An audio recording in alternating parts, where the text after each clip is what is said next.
নমস্কার বন্ধুরা, আমি প্রিয়াঙ্কা। আমার চ্যানেলে আপনাদের অনেক অনেক স্বাগত।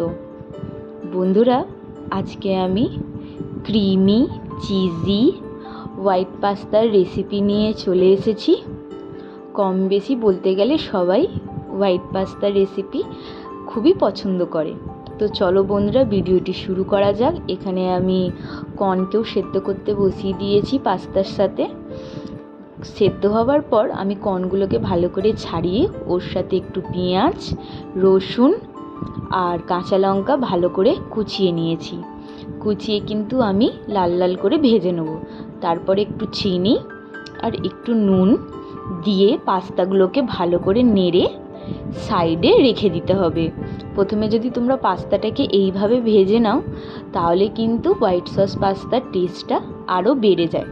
আমি তো এরকমভাবেই করি। আমি আলাদাভাবে ভেজে রেখে তারপরে হোয়াইট সস পাস্তাটার সস রেডি করি। আর এখানে একটু ঝালের জন্য আমি গোলমরিচ ব্যবহার করেছি। এটা কিন্তু টোটালি অপশনাল। তোমরা যদি গোলমরিচের ঝাল না পছন্দ করতে পারো তো দেবে না। এবার পাস্তাটা ভেজে নেওয়ার পর হোয়াইট সসের আমি রেডি করছি। এখানে আমি একটু বাটার দিয়ে নিয়েছি। বাটারের ওপরে ময়দা দিয়ে ভালো করে কিন্তু নেড়ে নিতে হবে, এখানে যেন ডালা ডালা না হয়ে যায়। তো ভালো করে বাটারটার সাথে ময়দাটা মিক্স করে নেবে। যখন মিক্স হয়ে যাবে তখন কিন্তু গরম দুধ দিয়ে দিতে হবে। দিয়ে কিন্তু ভালো করে মেলাতে হবে, নাহলে কি হয় আটার ডালা ডালা কেটে যায়। ওই জন্য বারবার কিন্তু ভালো করে একটু নাড়াতে হবে যাতে না আটাগুলো ডালা পেকে যায়। একটু ফুটে যাওয়ার পর পুরো পাস্তাটা আমি এখানে মিশিয়ে দিচ্ছি, যেটা আমি ভেজে রেখেছিলাম। এখানে চিজটা তোমরা তোমাদের ইচ্ছা মতো ইউজ করতে পারো। আমি এখানে 4টে কিউব ব্যবহার করেছি। যত চিজ দেবে কিন্তু খেতে ততটাই সুন্দর লাগে। আমি এখানে এই জন্য 4টে কিউব ব্যবহার করেছি। আর এখানে টেস্টের জন্য চিলি ফ্লেক্স দিয়েছি।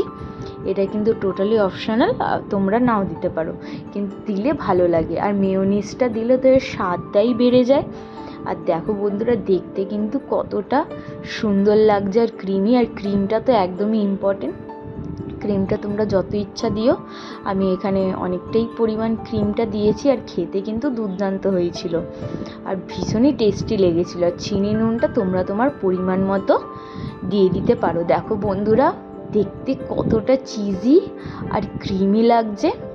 ব্যাস, একদম ব্যাপারটা কিন্তু জমে যাবে। এর সাথে একটু ব্রেড নিয়ে নিলে ব্যাস।